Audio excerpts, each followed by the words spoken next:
कार्रवाई समर्थ है, वो सब कुछ कर सकते हैं।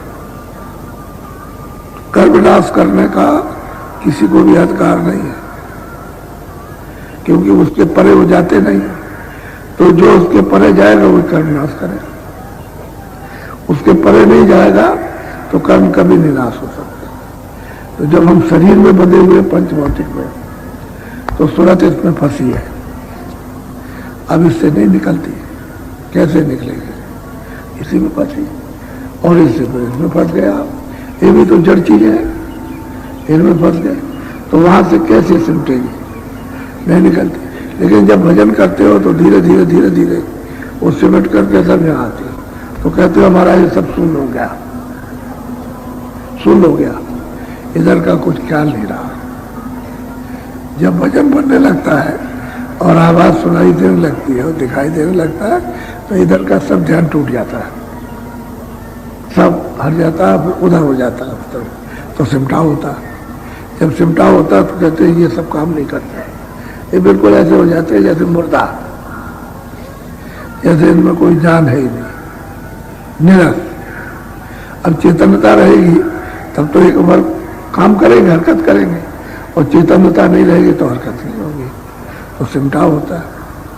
तो दोनों आंखों के जब सूरज सामने सिमट कर रहती है, शरीर से बाहर हो, शरीर के बाहर दरवाजे पर आ गई सिमट करके, और फिर यहाँ से फिर गुरु मदद करते, ताकि जब वहाँ मदद करते हैं तो शब्द सुनाई देता है, उसको पकड़ते हैं, दिखाई देने लगता है। तो जब ऊपर की तरफ जब चढ़ती है तो शरीर से अलग हो गई, उसका भी एक नाका है, यहाँ से यहाँ तक शरीर की हदबंदी, इसके बाद नहीं। तो सूरज जब उधर हो गई तो उधर लिंग शरीर है, क्योंकि इसी में वो फिट है। स्थूल शरीर के अंदर में लिंग शरीर, और लिंग शरीर के अंदर में सूक्ष्म शरीर, और सूक्ष्म शरीर के अंदर में कारण शरीर।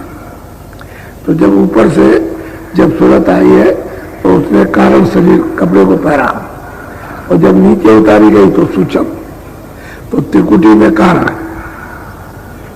वहां इसको कारण कपड़ा पहना दिया गया, ऐसे झिल्ली डाल दी।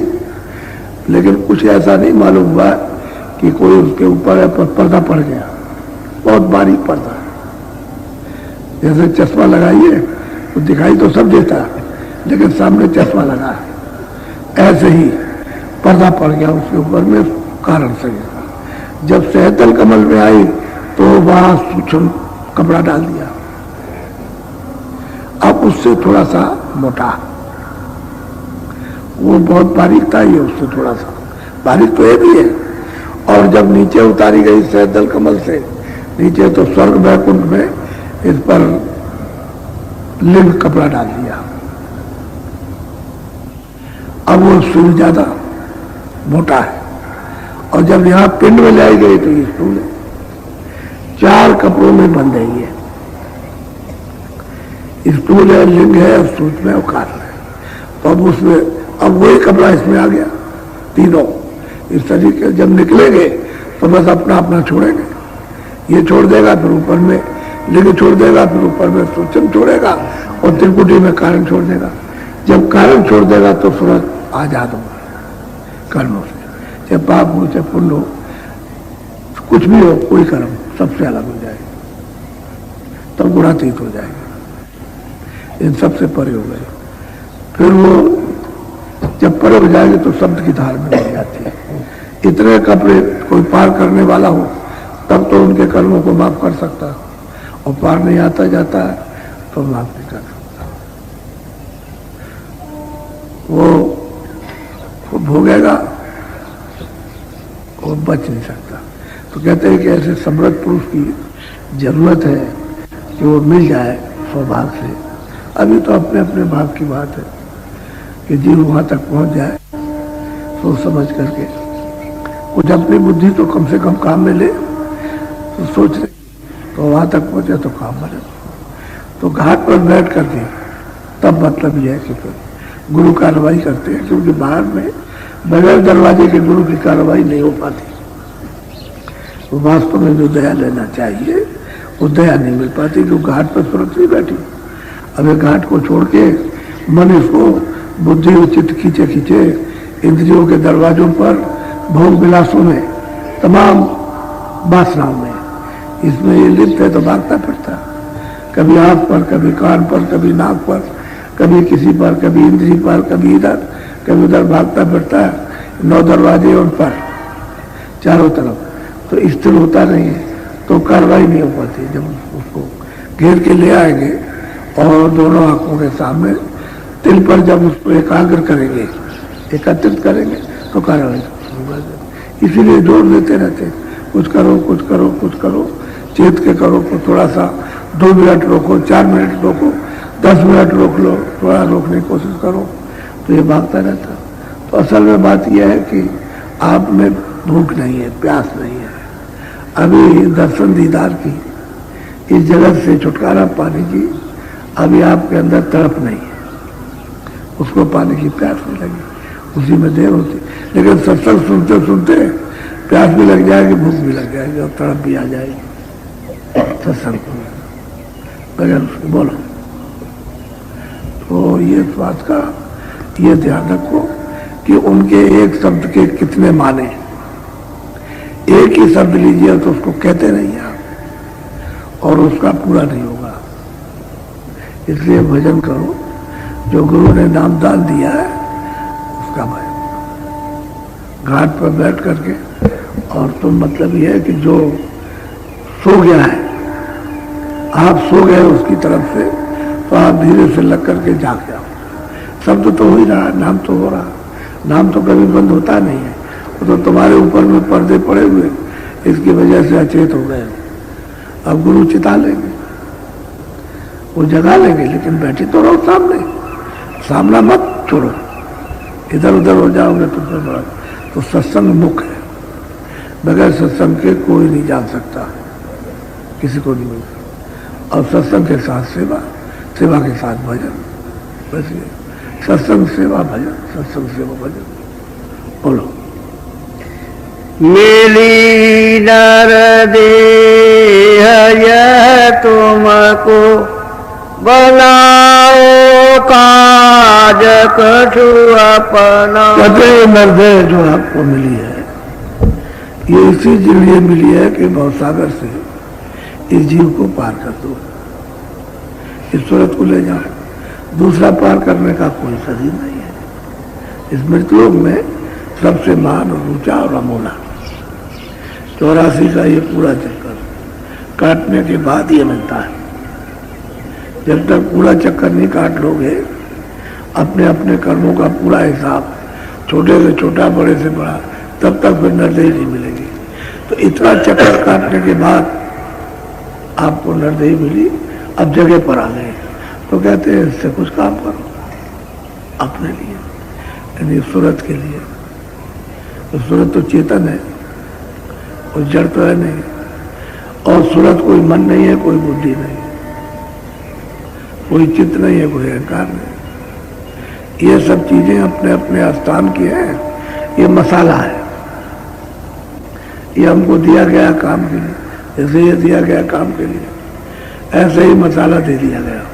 अब चेतनता से तो काम करता है, लेकिन वैसे जड़ है, वैसे मन बुद्धि चित्त ये चेतन नहीं है, ये तत्व है जड़।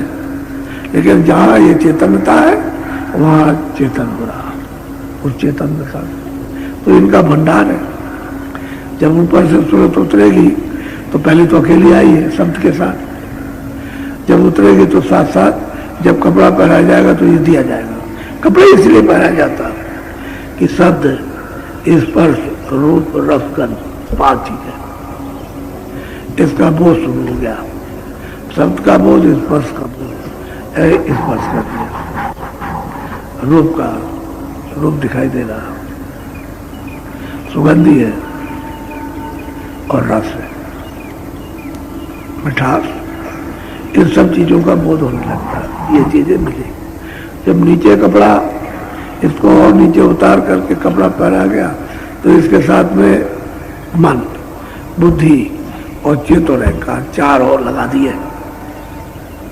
इसी के साथ शब्द, स्पर्श, रूप, रस, गंध और मन, बुद्धि, चित्त और अहंकार, ये हो गए 9। अब यहाँ सूक्ष्म शरीर 9 तत्वों का हो गया, पहले 5 का था।